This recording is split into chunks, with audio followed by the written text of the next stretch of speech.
today I'm going to be talking about why Shogun is a timeless masterpiece. This show, without a doubt, is going to be a show that we're going to be talking about in 10, 20, 30 plus years because it is absolutely phenomenal, and I'm going to spend the next 20, maybe even 30 minutes telling you why it is so phenomenal. There will be some spoilers. I will give a heads up before there are spoilers, but for the most part there should be a non-spoiler review of the series. I may end up doing a episode by episode breakdown at some point in the future. If anybody's interested in that, let me know down below, but today I thought I would just talk about the series as a whole. For those who don't know, Shogun is based on the book Shogun by James Clavell. This is a book that essentially follows the character John Blackthorne as he embarks on a journey in Japan, and he is faced with a completely foreign culture to his own, and he meets many interesting characters on his journey. This book is an epic through and through, and I read this book earlier this year and I liked it. I had a good time with it. I did have some issues with it, but I think overall it is a very solid book, and I do understand why so many people love it. So when the show was announced a few years ago, I was so excited to watch this TV show because I knew what the book was covering at the time, and I've been waiting for a Japanese-focused historical epic for so long. I've been waiting for it since The Last Samurai came out, and I really love that film. So when this was announced, I was so excited. That's the preamble done. Let's jump into why this TV series is such a timeless show that has set a very high bar for future epics. Now, first off, let's talk about one of the things that underpins why this show is so phenomenal, and that is the fact that it is very authentic. It feels very authentic. Our two showrunners, Rachel Kondo and Justin Marks, really placed an emphasis on making sure that this story was told from the perspective of the Japanese, which is an interesting take when you compare it to the book, which is told from the perspective of a British man, of an English man. And they were clever enough, they were smart enough to get Hiroyuki Sanada, who plays Yoshi Toranaga, as a producer on the show. And I do truly believe a big part of the reason why this show feels so authentic is because Hiroyuki Sanada really took it upon himself to make sure that Japanese culture was really reflected in every single detail.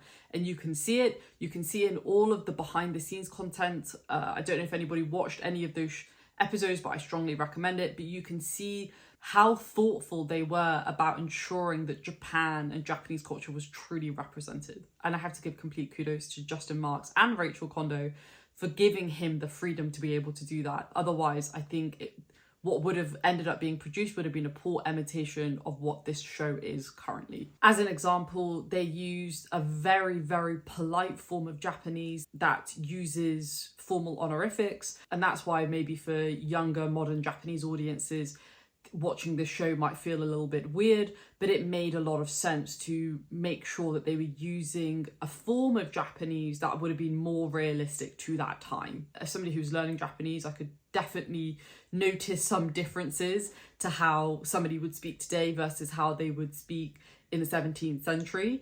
And it added that extra layer of depth for people who have that familiarity with the language. Another example is the fact that Hiroyuki Sanada really made sure that the crew was predominantly Japanese. He hired experts. So in one episode, there is a scene where Buntaro and Mariko have a tea ceremony happening. And based on one of the interviews that I watched with Sanada, he said that they actually hired a tea ceremony expert to make sure that they got that scene absolutely flawless. And even though we as a Western audience don't necessarily pick up on those things, what it does is it adds to the overall flavour of the show. It makes the show feel like it's actually set in 17th century feudal Japan. It actually feels like you are going back in time to witness a period of history that a lot of us don't particularly know a lot about. And it is breathtaking. It is absolutely breathtaking. Another example is the outfit. So Mariko's kimonos that she wears are all particularly suited to whatever event she is attending or whatever person she is speaking to. The point is that the detail really enriches the overall experience of the show, which makes it feel extremely special. I don't think I've really seen a show get this much level of due attention and it pays off. Like, it really pays off. Like, I've seen it in other shows like Game of Thrones and things like that, but those are like massive fantasy epics with huge budgets. And while I believe this did have a pretty big budget, it's those little touches, those little details that really add an extra layer of depth to what is already a very compelling story. Now let's move on to visuals. The visuals of this show are breathtaking.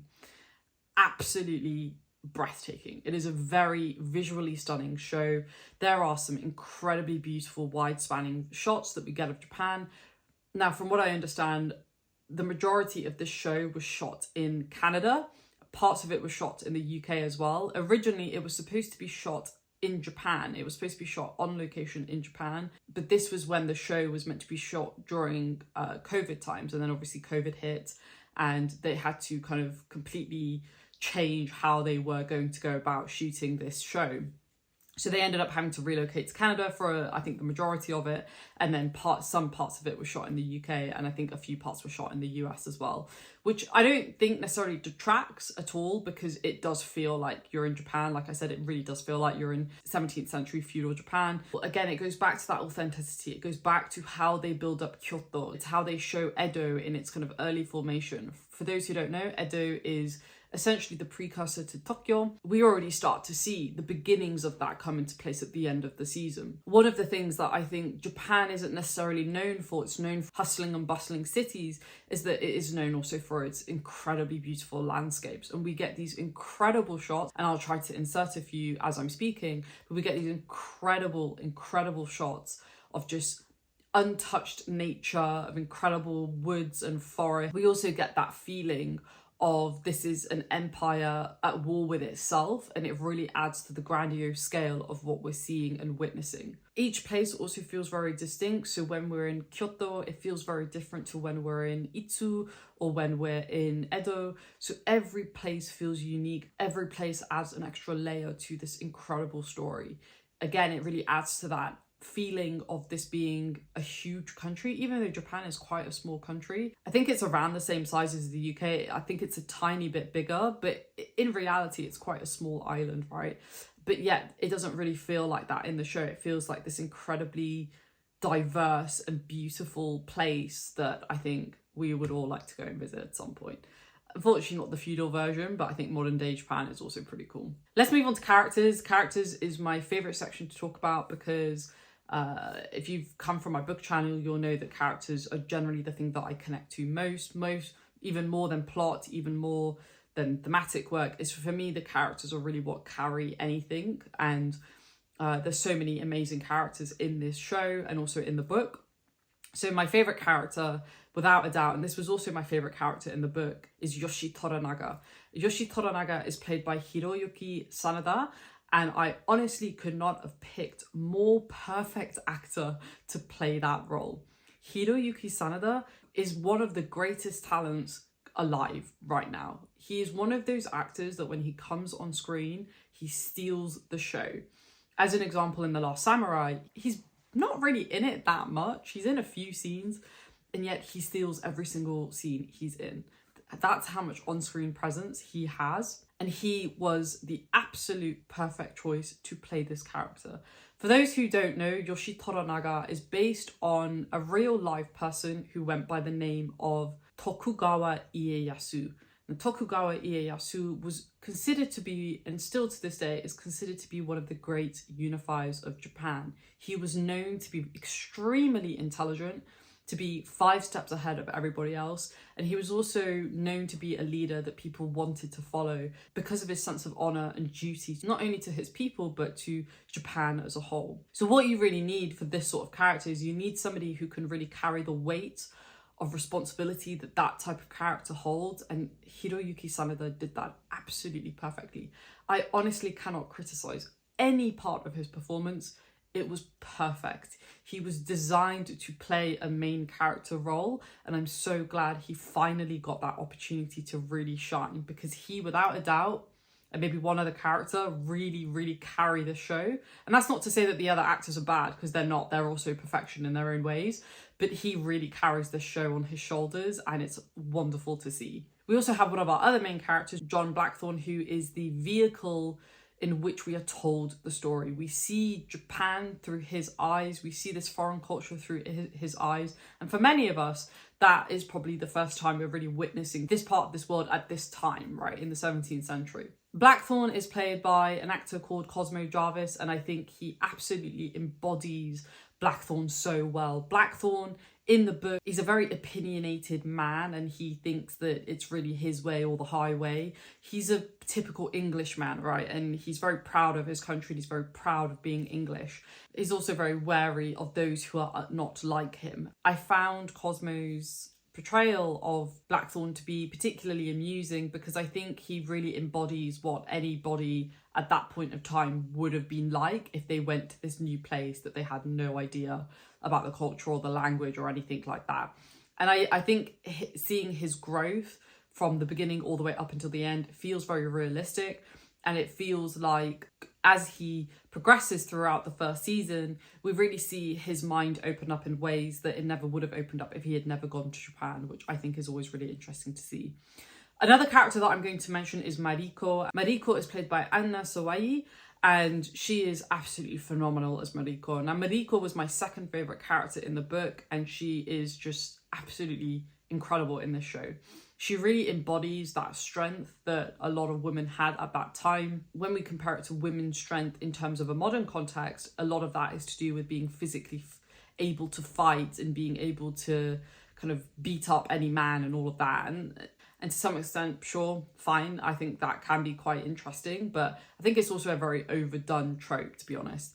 And one of the things about Mariko is while she can fight, that's not her real strength. Her real strength is her intellectualism, and it's her ability to make connections and connect dots that nobody else sees, apart from maybe Toranaga. And that's why I really love their relationship, because you can see that he really respects her, not necessarily as a woman, but just as a person. There is actually one point in the series, I think it's later on in kind of episode 3 or 4, where Toranaga says that her father wished she had been a man because she's so smart and she would have been fantastic in the political scene, and you know, she would have made a really good lord herself. But obviously the role of women predominantly were to be at home, to manage the finances, to be the right hand to the man of the house. And I think, again, by modern standards, that's seen as a negative, but it's important to remember that women were samurai. Mariko is a samurai, and that I said multiple times in the show, but she's a different type of samurai. She's not necessarily going to be fighting wars and being on the battlefront, but she is going to be doing all of the other things that ensure that that can happen. And I think that's just absolutely incredible, and I think the actor played her character so well. And I think these three characters really make the show, because I personally think this story is really Toranaga's story and then Mariko's story, and we are just witnessing that story through John Blackthorn's eyes, and we're seeing it through the perspective of somebody who isn't familiar with that part of the world.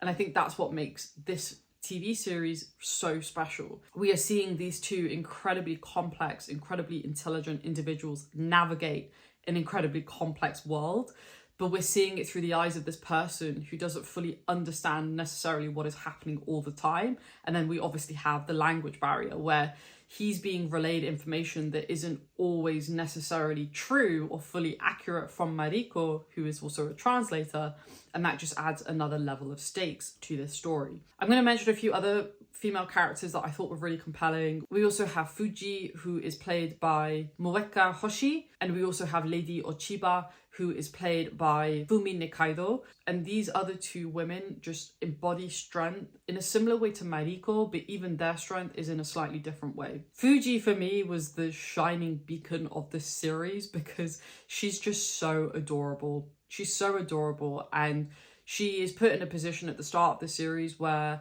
events happen and she loses members of her family. She is unfortunately put into John Blackthorn's care.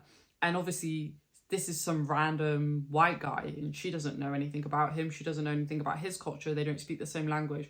And so she really feels uncomfortable about the situation that she is in.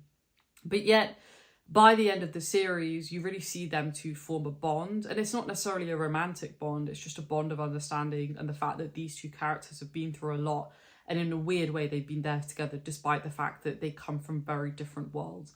And I think that's one of the things this show does really well, is it's able to capture the beauty of relationships and how people can form bonds even when they don't necessarily come from the same culture or even speak the same language. Lady Uchiba is also a really, really compelling character. She plays the mother of the future shogun, and she is presented to be one of the villains of the story, and yet we know that there's a lot more going on in her head than that is necessarily being shown.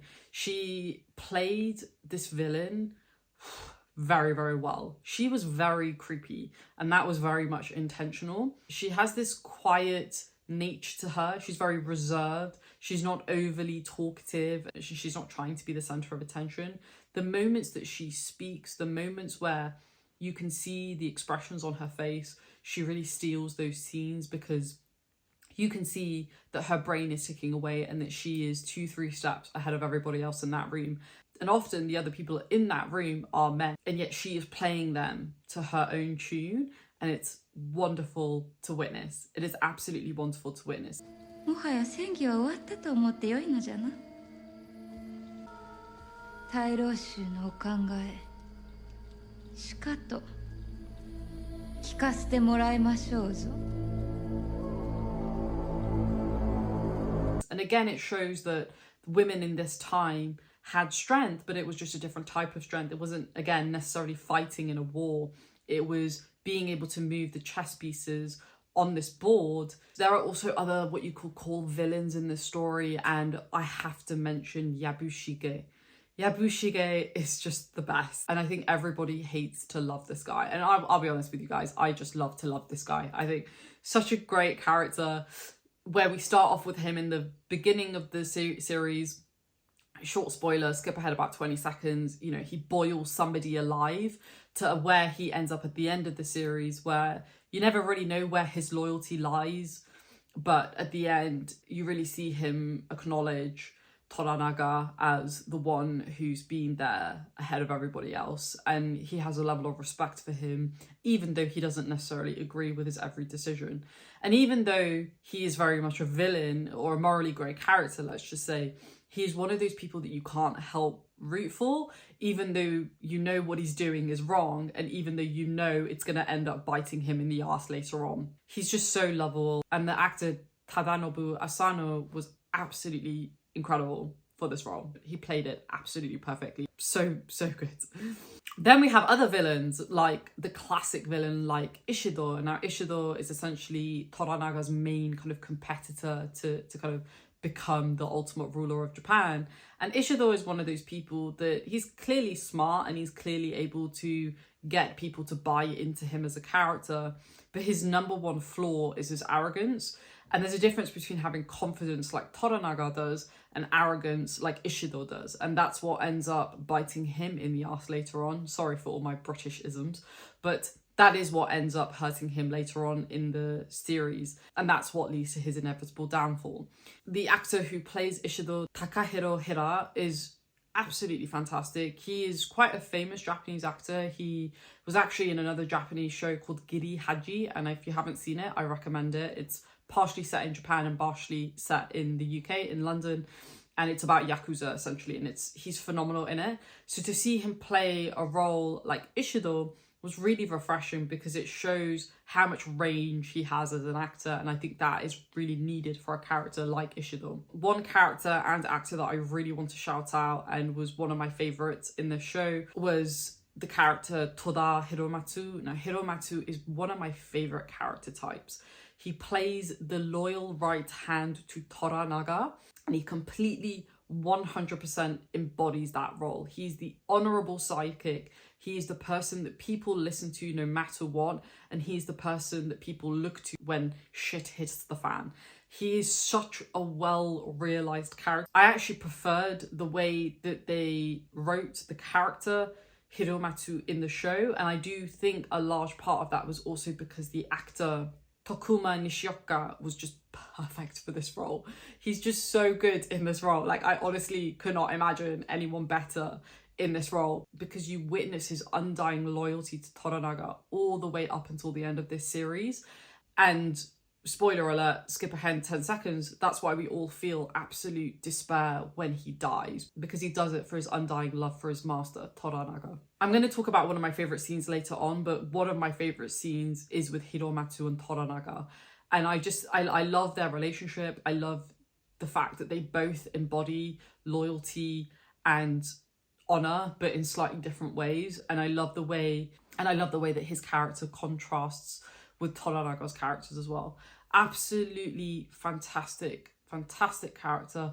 I also really like the way that he treats the women in this series, because you can tell he's a bit more forward thinking than maybe some of the other samurai, and it really comes across that he's one of those people that is quite ahead of his time, and I really love that for him, and I really love seeing that in this show. I think I'm going to stop there on characters. I could honestly talk about every single character in this show. There's Kashigi Omi, absolutely fantastic character. I hated him so much at the beginning of the series. By the end of it, I warmed up to him slightly. We also have Yoshi Nagakato, who is Toranaga's son. Again, very annoying character, but very well suited to this show and the dimension that he adds to this show. I also have to mention Rodriguez, who is the Portuguese pirate, played by Nestor Carbonell. Definitely provided the light relief in this series and did it absolutely perfectly.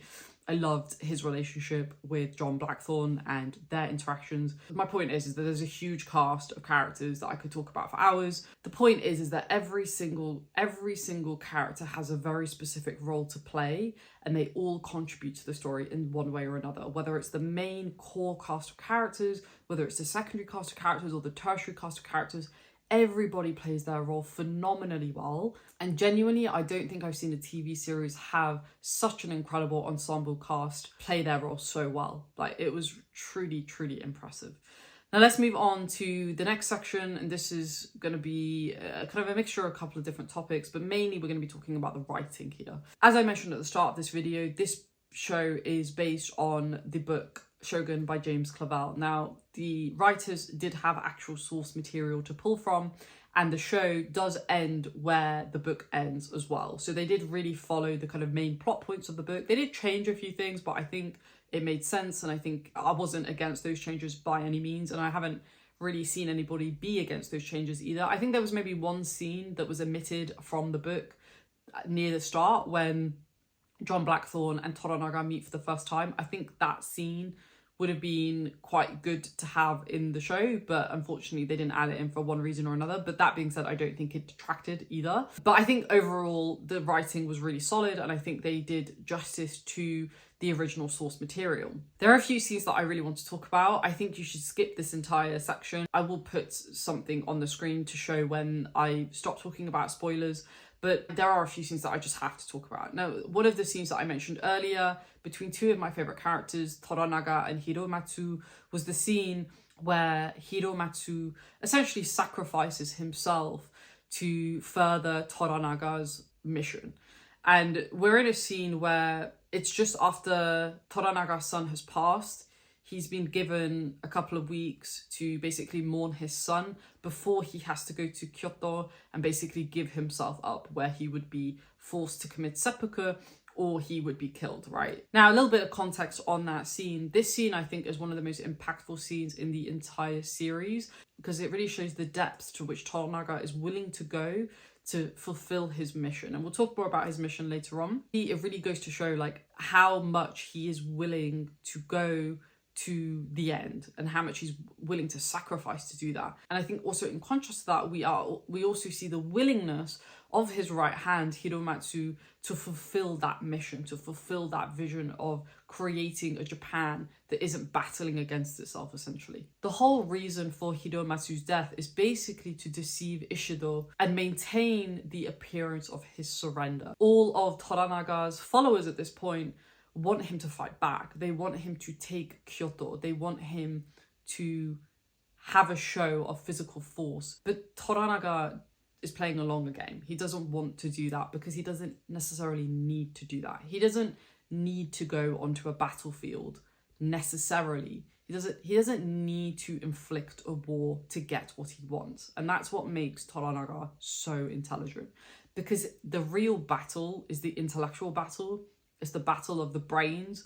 It's the battle of moving everybody around so that he can ultimately fulfill his goal. This scene is so breathtaking because when it starts, Toranaga is kind of at odds with the various lords that support him. We do learn, and if you've read the book, you would have already known that it's all a pretense, even against his own people.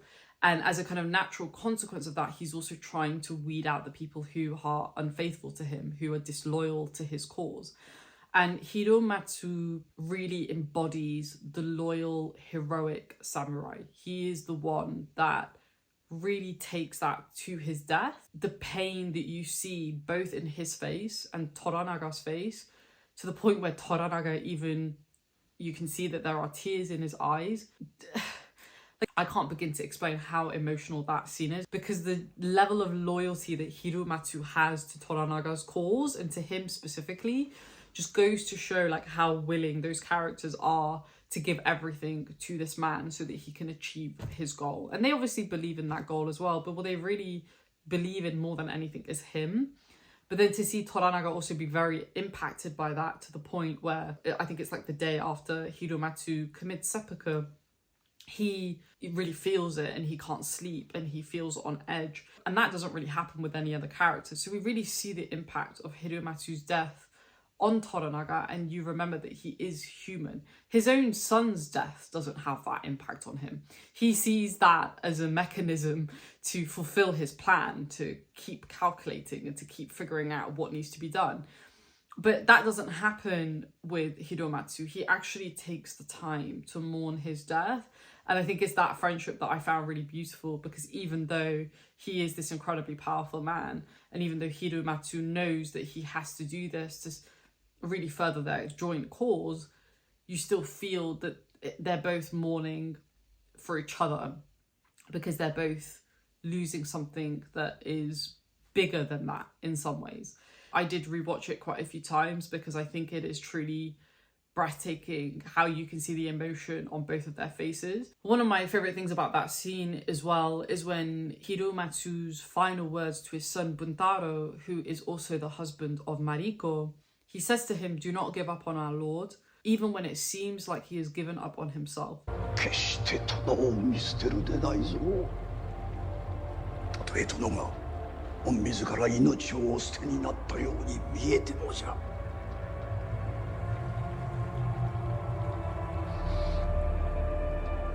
And I think that particular framing adds an extra kick, because he knows that Toranaga hasn't given up on himself. He knows that he hasn't given up the fight, and he's trying to remind the others that just bide your time, because it will come.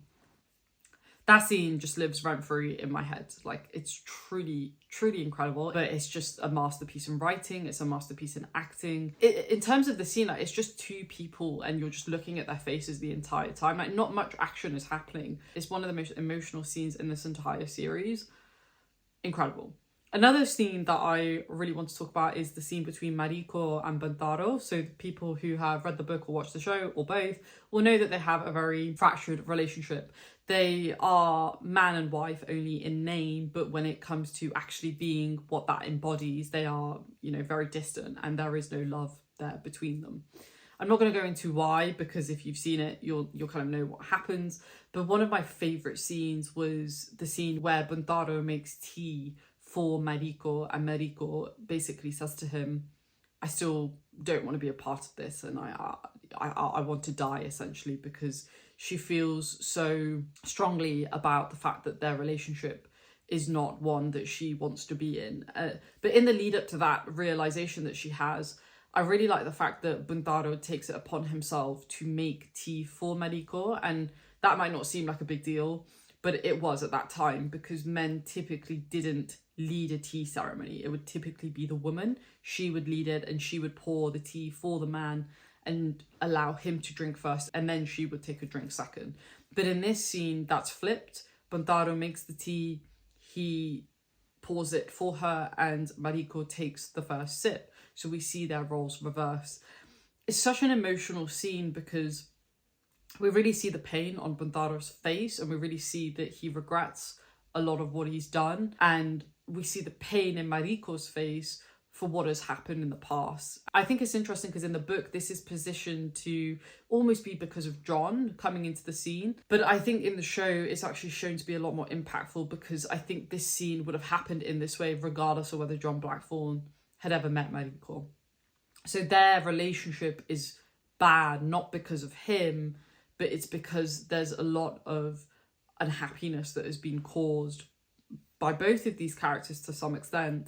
And it's got to the point where it's so irreconcilable that she wants to kill herself and doesn't want to be a part of that union anymore. It's just a very emotional scene. And I think when she leaves the room and you see Buntaro kind of break down, it's quite emotional and you do feel for him, but at the same time you understand why she feels the way that she does. 私はお前様とかように死するくらいなら1000年生かされた方がましでござりまする。 Another scene that I want to talk about, and this is the last scene that I'll talk about in detail. I think this was probably my second favourite scene in the entire series. And again, I've rewatched it multiple times because it's so good. And that is the scene in the last episode between Yabushige and Toranaga. This is the scene where Yabushige is going to have to commit seppuku because it comes out that he betrayed Toranaga, and because of his betrayal, Mariko passed. She died in an explosion. This scene is so good. It's just so good. And it's so good because we begin to realise, I mean, I think you begin to realise it many episodes before, but it's the culmination of Toranaga's plan. We see how everything has come together in exactly the way, pretty much, in the way that he wanted it to come together. And it's an absolute joy to watch. Again, another masterpiece in acting, another masterpiece in writing, because every single word matters in this scene. I would actually love to just do a breakdown of this scene specifically, because it's just such a masterclass in how to write. It is incredible. I cannot stress this enough.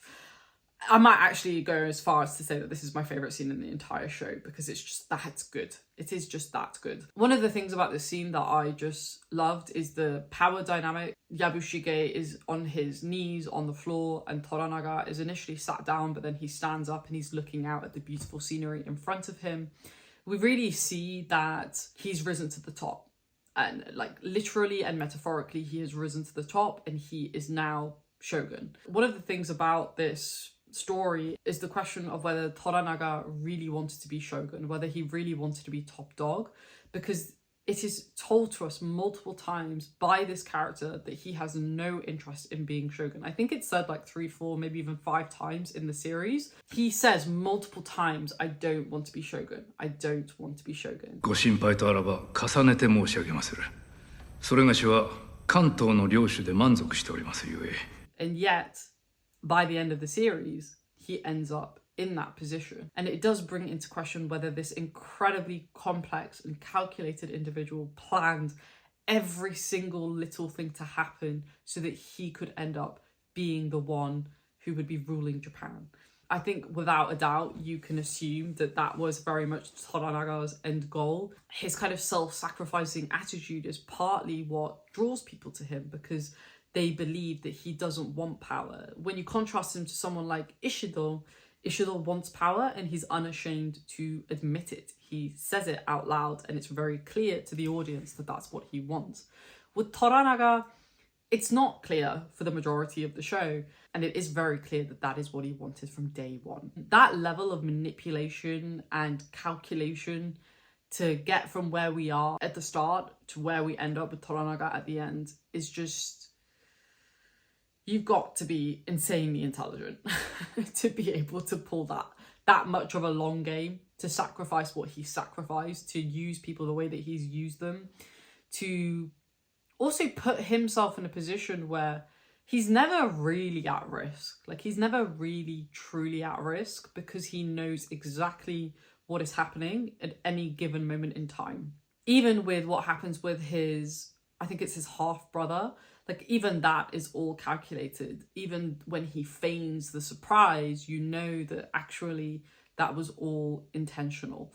It's just incredible. Like, this is without a doubt just one of the best well-written characters I've ever read. He could teach Machiavelli a lesson or two.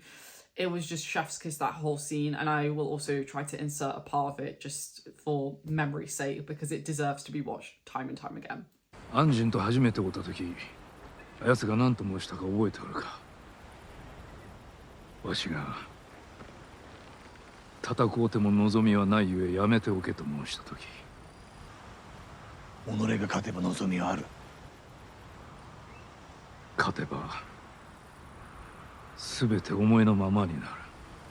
将軍の小さいもん、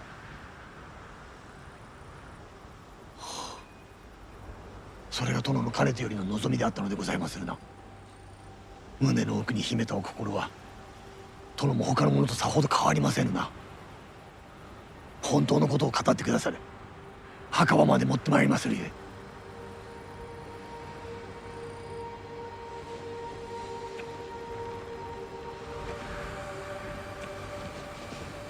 死人に先々の話をして何とする。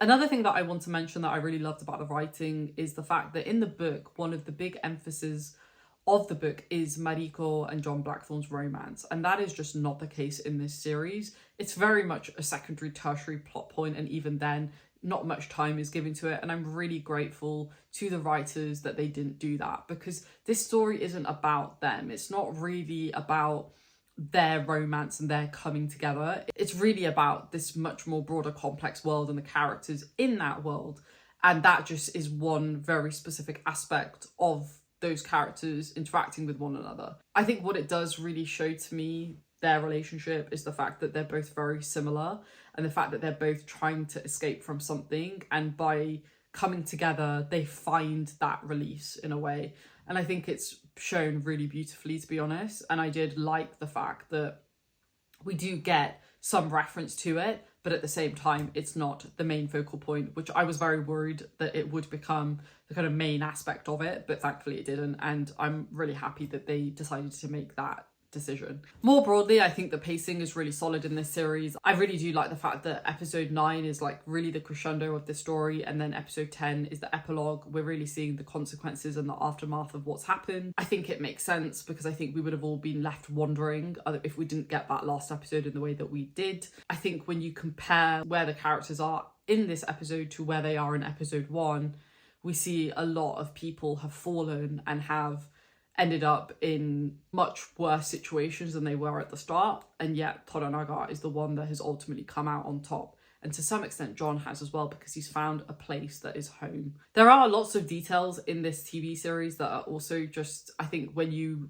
rewatch it, which I definitely will at some point, I think we're just going to pick up on those even more. But one of the details that I really liked was the fact that birds play a really big role in this series, and they do play a really big role in Japanese culture in general. So as an example, in the first episode, Toranaga talks about his falcon, and he says that she is splendid. She conceals herself against the sun, conserving energy, waiting for her moment. You might never know she's there.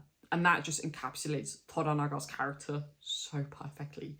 In the final episode, he releases the falcon and he wishes upon her that she has many daughters. Interestingly enough, in the book, Toranaga actually refers to Mariko as his hawk, which in this case, I think we can kind of interchange with the falcon. It's at this point we realise that Mariko served her purpose for Toranaga, and even though she passed, she has gained the freedom that she so wanted at the start of the series. She was ultimately the one that delivered the fatal blow to his enemies, and in many ways it's her story because of that. It's, you know, she's portrayed as being a mechanism that he uses, but what we realise by the end of it is that she actually played the most pivotal role in him realising his vision, which was becoming the Shogun of Japan. So by letting her go, he's letting Mariko go, and even though she's passed at this point, it's more that he's letting her rest and be free of her burdens. And I think that's just so poetic. I think it's those little details that when you pick up on them, it really enriches the overall story because you realise how much foresight the writers had. And that's obviously echoed in Toranaga's character as well. Last thing I wanted to talk about was the thematic work that's explored in this series. There's so many things explored. I'm not going to have time to talk about every single one. But I think naturally one of the biggest focuses of this book is East meets West, at least for the first half of the series. I think that definitely begins to dissipate by the end of the series because I think it much more becomes about Toranaga and Meriko and the other characters. But I think at least for the first couple of episodes, we really focus on that culture clash and a person going into a new land, a new culture, a new language, and not being able to fully understand the way they do things. And I've always liked stories that have that because I just find it really compelling. And I think a lot of us who also maybe don't know about that respective language or culture can empathise with the main character who is experiencing that thing for the first time. And I think that's what people love about this story so much is that we are following somebody who would be us, right? We would be in their shoes if we were experiencing the same things. And that's what makes aspects of it so relatable. So I did really like the exploration of that. And I do also really like the fact that that didn't persist being a main theme by the end of the series, because at that point it didn't make sense for it to. One of my favourite thematic explorations is the exploration around power and the price of power and what leaders are willing to do to get power and the prices that they have to pay, but also their people have to pay in order to realise that power. That's a question and a thematic work that will be explored until the end of time. But I think when you particularly look at it in the context of Japanese history, I think it's actually slightly more interesting because their culture, even to some extent still today, relies so much on hierarchy and tradition and people following the word of leaders, often without question. And I think that's explored really well with the daimyos, which are basically feudal lords, and with the way that various samurai have very specific roles to play in that too. Like I think there's a very fragile balance in a culture like Japanese culture that has to be maintained. And I think we see that represented in this TV series extraordinarily well. I think another one that is a much more kind of intimate theme is around how each of these people are trying to obviously fulfill some sort of a mission. I think for people like Mariko and John, to some extent, I think it's to escape from their reality. With Toranaga, is to become the ultimate power. But at the same time, it's not entirely selfish. It's to make a Japan that is unified, that isn't fragmented, and that isn't beholden to foreign cultures and religions. And I thought that was really interesting with Toranaga, is that he has this very specific mission. And while, yes, that does mean that he puts himself in a place to be shogun, but it's also really compelling because he is a patriot and he wants Japan to be the best that it can be, serves a very specific purpose. There's so much more to talk about in terms of thematic work, but for the sake of time, I'm just going to keep it there because I think when I do my kind of episode by episode breakdown, I will explore that in a little bit more detail. But I think the point is that there's some really interesting thematic work that explores kind of broader macro problems and themes, but there's also very intimate themes of like identity and self-discovery and really figuring out who you are and what you want from your life. And I think as an example, John really embodies that. So very multi-layered thematically, lots happening, lots of depth packed into this TV series that I am barely scraping the surface off. But again, for the sake of time, let's keep it there. This series overall is just one of the most incredible pieces of writing and acting I've ever seen. I've watched a lot of amazing TV, and without a doubt, Shogun is one of my favourite TV series of all time because it really couples so many different elements together in a way that just works. And I think if you're somebody who likes the, digging deep into these types of things, like the writing, the visuals, the characters, all of these different things, then this is the sort of show that is a dream for us because there's so much packed into every single layer. It's one of those shows that deserves to be watched multiple times because every single time you're going to pick up something new. It is truly a masterpiece. I do not use that word easily. It is not a word that I use on just anything. It is a masterpiece through and through. The actors did incredible. The directing was incredible. The writing was perfection. The visuals were stunning. The music, I didn't even talk about the music. The music was authentic and it really added an extra layer to this overall series. Everything worked. It's very rare that that happens, but it worked. And I really hope that this sets a standard for future epics and I really can't wait to see what this team does next. Now, there are rumours at the time of I'm recording this that there is going to be a season 2. I feel very mixed about it. On one hand, I'm so happy because that means I'm going to see Hiroyuki Sanada in a main role again, and I just want to see him in more stuff. I just think he's phenomenal, and I'm really happy to see him get the recognition that he deserves. But at the same time, I'm a bit wary about them going away from the source material. Now, as I mentioned at the start, this book is based on real events that actually happened. And even though there is obviously some creative license, they could definitely just continue on with actual historical events and retelling those. But for me, I think, you know, a lot of the really key aspects of this show that made it really special are not in it, like Mariko, Hiromatsu. Like, I think they really add to this TV show. But that's not to say that they couldn't do a good job of it. Like I said, I think they could really lean into actual historical events and really maybe focus on Toranaga's expansion and how he kind of continues to develop and how he continues to bring Japan together. Like, I think that could be interesting. I think it would have to be a very tight story. I think it would even make a really good movie, actually. Like, I think we're seeing quite a lot of TV series do this now, like Peaky Blinders as an example. They finished the show and then now they have a movie that follows on from the ending of the show. Like, I think that would actually work really well in this scenario. I just hope that whatever they do just doesn't detract too much from what made this first season so special. Like, I'm happy for them to do it. I just hope that they do it justice and they're not doing it just as a cash grab, because I think that would be a real shame, and I think that would unintentionally impact people's perception of the first season as well. But I'm eagerly awaiting more news, like I'm sure many of us are, and yeah, I'm really curious to see where that ends up going. So there we have it. I have no idea how long this video is. I think it's probably quite long, but I just had to rave about this show because I haven't really seen many people do videos about it, and I just had to spend time talking about it because it deserves more love. Like, it's getting critical acclaim, don't get me wrong, and it's being recognized as being an incredibly written TV series and the acting is phenomenal, but I just think it needs more people talking about it on YouTube. So that's why I felt the need to do this. It is truly flawless, and it is one of those shows that will have a place in the Hall of Fame because it's that good. It is that good. And I just want to say, if I haven't already said it, huge kudos to the crew and the cast for absolutely killing it and smashing it out of the park, because it was just perfection. I can't wait to see what this team works on next, and I also can't wait to see what these actors work on next too. Let me know down below if you have seen this show. Let me know down below what were your favourite things about it. What did you think about the ending? What did you think about Toranaga's end game plan? Let me know who your favourite characters are. What were your favourite scenes, your favourite moments? And I'm really looking forward to talking about this with you all, because it is a show that deserves to be talked about. And I haven't really had the opportunity to do so yet, so I'm really excited to do so with you all. If you like this video, please do give it a thumbs up. If you like this type of content, please do consider subscribing as well, because I will be doing more videos like this. My next video, I think I'll be talking about another movie, but I might also do a video on indie video games. I'm not sure yet, but either way, watch this space and I will see you in my next one. Thanks for watching, everybody. Stay safe, take care, and I will see you in my next video. Bye.